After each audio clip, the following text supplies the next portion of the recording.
Have you guys ever been in one of those moments when you're trying really hard to get your obligation done through your own strength?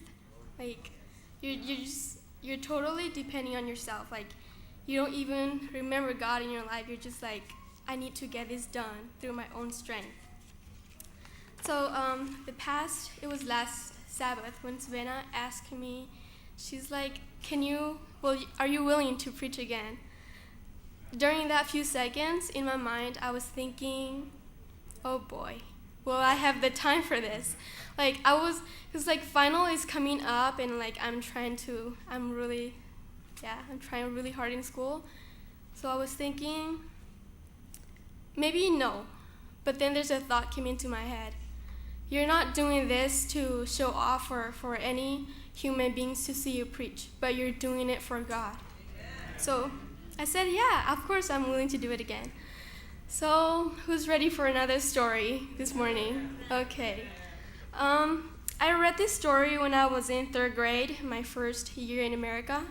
And back then, it didn't really mean much to me, but now, when I reread it again, I was like, wow, this story has a really good moral.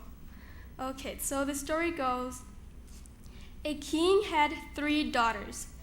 He wanted to test their love for him. So he called them and asked, "Tell me how much you love me." The eldest daughter said, "Father, I love you like jewelry." Now, the king was very pleased with her, as he was very fond of gold and jewels, and had a large collection of exquisite jewelry in his palace. The second daughter said, "Father, I love you like the best wine." The king was very happy to hear this, as he was addicted to wines and other alcoholic drinks. Then the third daughter said, "Dear father, I love you like salt." The king became very furious on hearing this reply. So he shouted, "What do you mean? Salt is a useless, cheap, and ordinary object, which you can even find in my poor slums of my kingdom." So the father ordered the daughter to go away. However, the youngest daughter met the palace chef, and he requested him to avoid salt in all the dishes to be served during the royal feast on the very next day. The old chef had a very special affection to the youngest princess, as she was simple, humble, and innocent. He agreed to do so as she wished. So during the feast, the king tasted his favorite dishes and cried out loud, "What is this? It has no taste at all." He questioned the chef. Now, the wife chef answered, "Oh, sir, I was afraid to include salt in the royal dishes because yesterday you declared in the court that salt was useless and an ordinary article." The king learned a lesson. He realized the importance of salt and asked the youngest daughter to forgive him for his harsh remarks. He understood the extent of her love towards her, and he embraced her. Isn't that such a wonderful story? So this story brought me back when Jesus announced the Beatitudes during the Sermon on the Mount. And the preceding verses, which my little sister had read from Matthew chapter 5, are those famous words which start, "Blessed are the poor in spirit, for theirs is the kingdom of heaven." And following the sermon, Jesus describes the responsibilities of his blessed followers in the words, "You are like salt for all mankind." Matthew chapter 5, verse 13. This is surely one of the more well-known and loved passages of the Bible. A passage which has been described as a kingdom manifesto. Not quite the same as a political manifesto put out by a political party before an election, but similar in that it tries in a few words to explain the benefit of following a particular lifestyle. So after Jesus shocking his disciples with those radical thoughts on the way he expected them, and all those who might follow him to live their lives. And in verse 13, Jesus goes on and he talked about the effect of following this kingdom manifesto would have on the world at large. He said, "You are the salt of the earth, and you are the light of the world," Jesus tells his disciples. Compliments, indeed. But then, he goes on to qualify those statements. In verse 13, he says, "If the salt loses its saltiness, how can it be made salty again? It is no longer good for anything except to be thrown out and trampled by men. And a city on a hill cannot be hidden, neither do people light a lamp and put it under a bowl." You see, Jesus liked using pictures when he taught. In a sense, to me, he's using multimedia as a presentation long before it became popular with the computer age. So, if there had been overhead projectors in the first centuries, I'm sure he would have used them.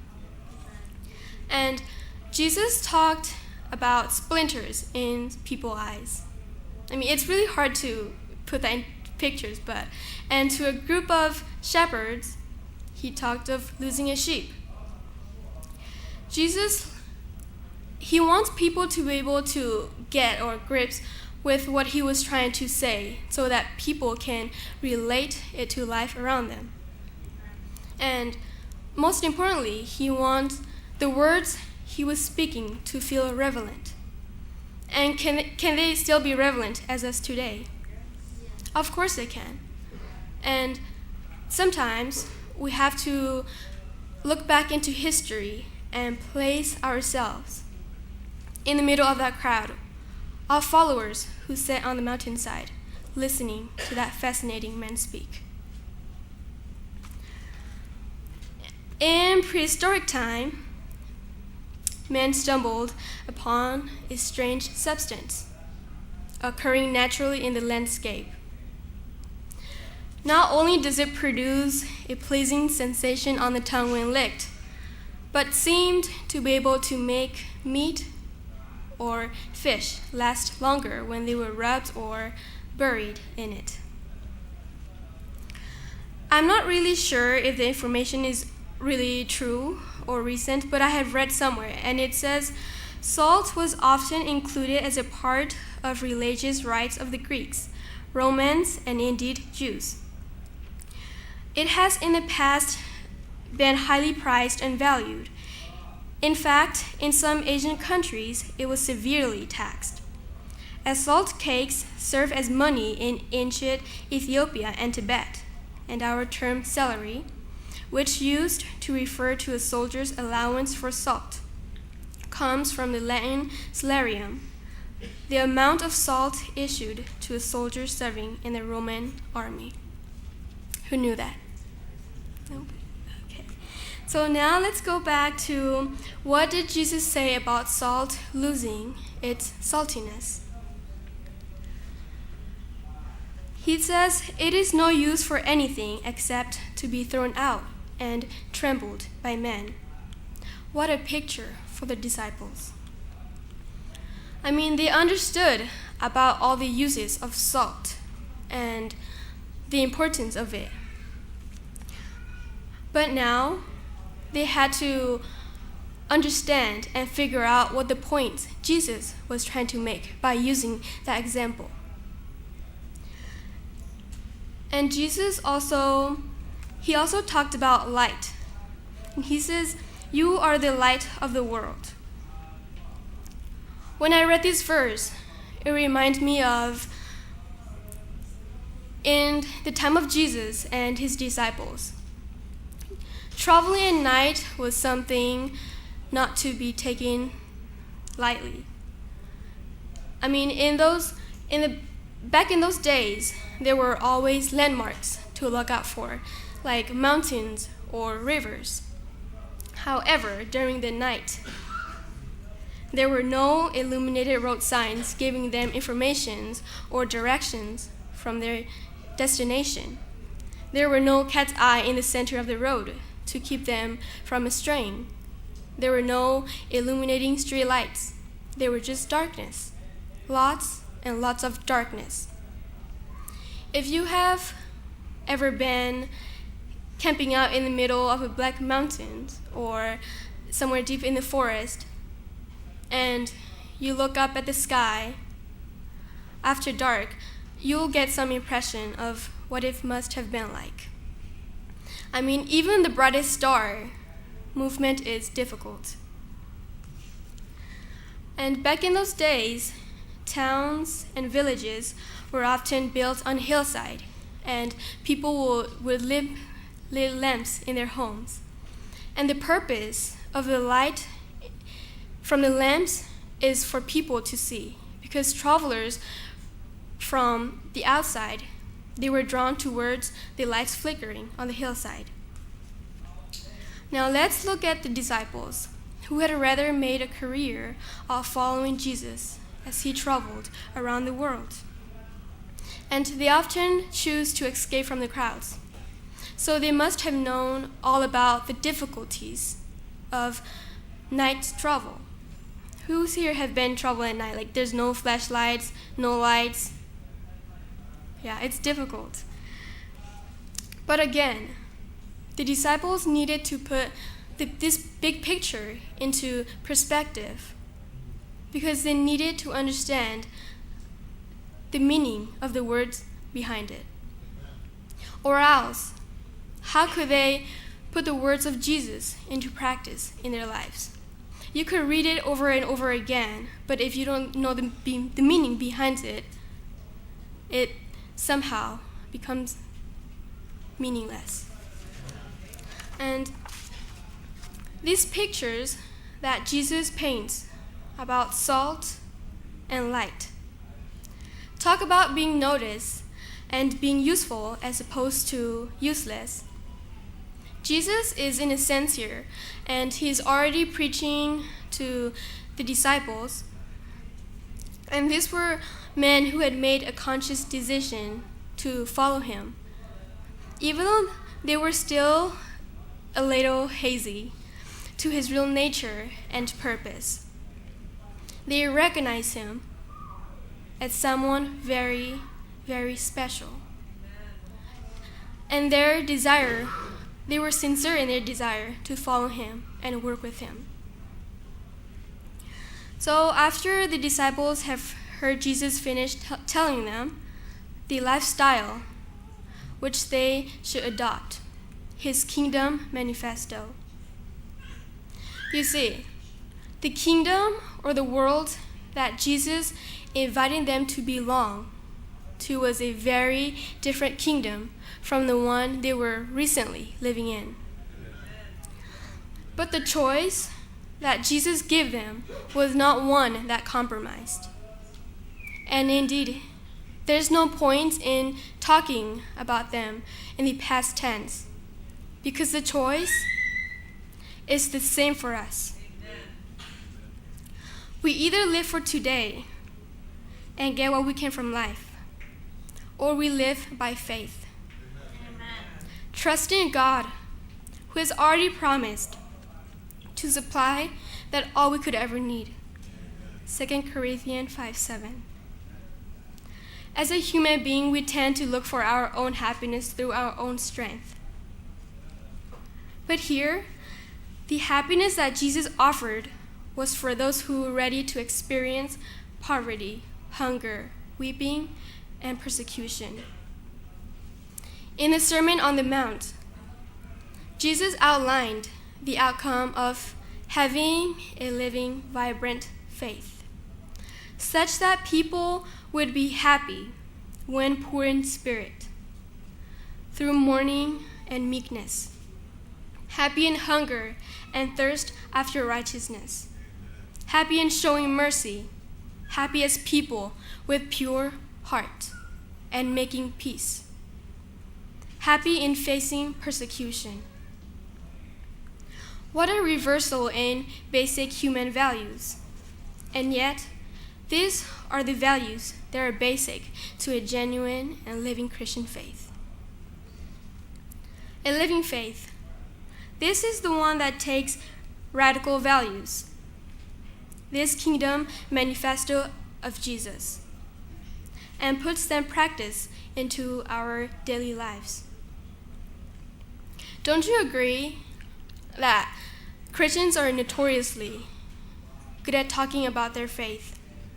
Week after week throughout the land, thousands upon thousands of words are preached, and yet it is as important to act upon them as it is to merely listen and not acceptance of the truth.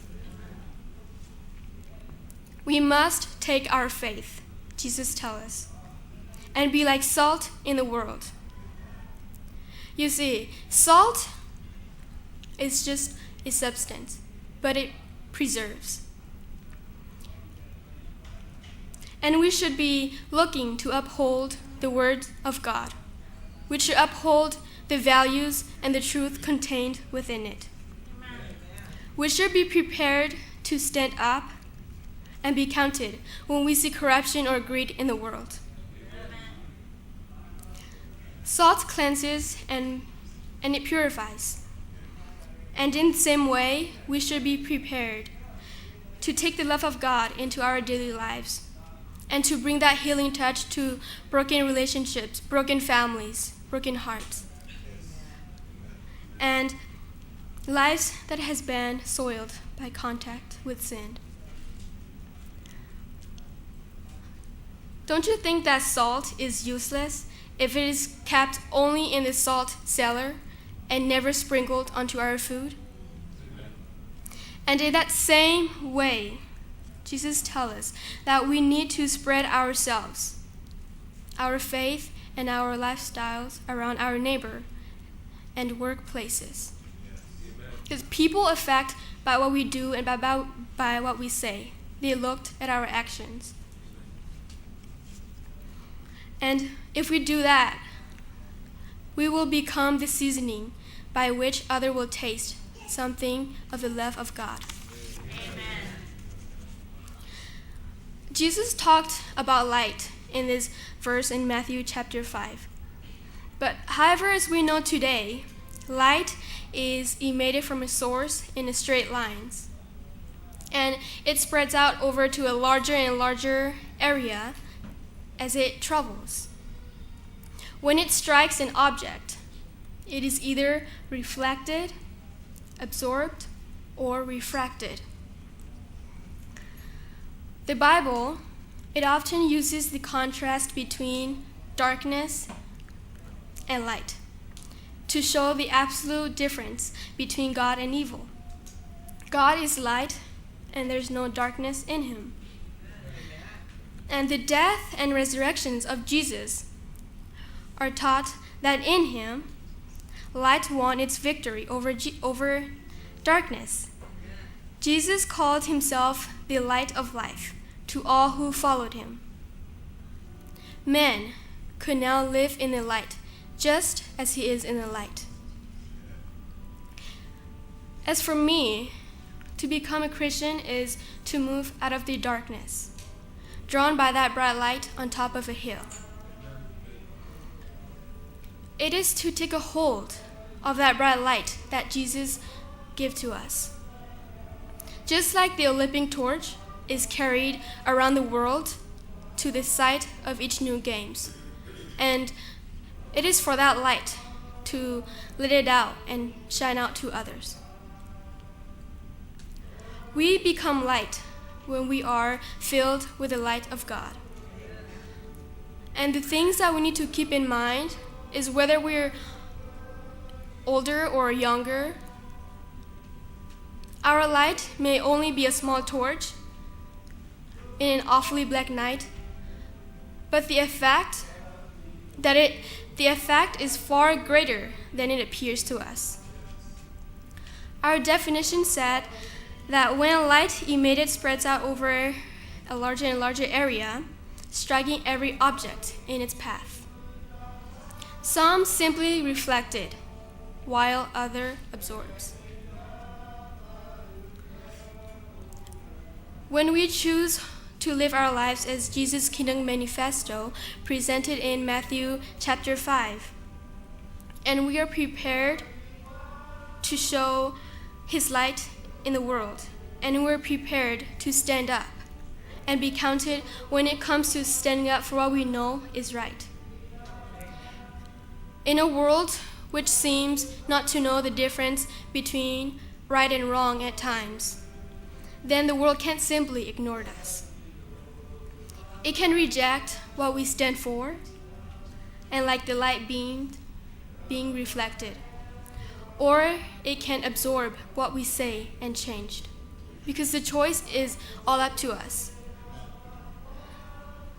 But one thing for sure, for no one is touched by the light of God is ever the same again. Amen. Thank you. That's it. Thank you.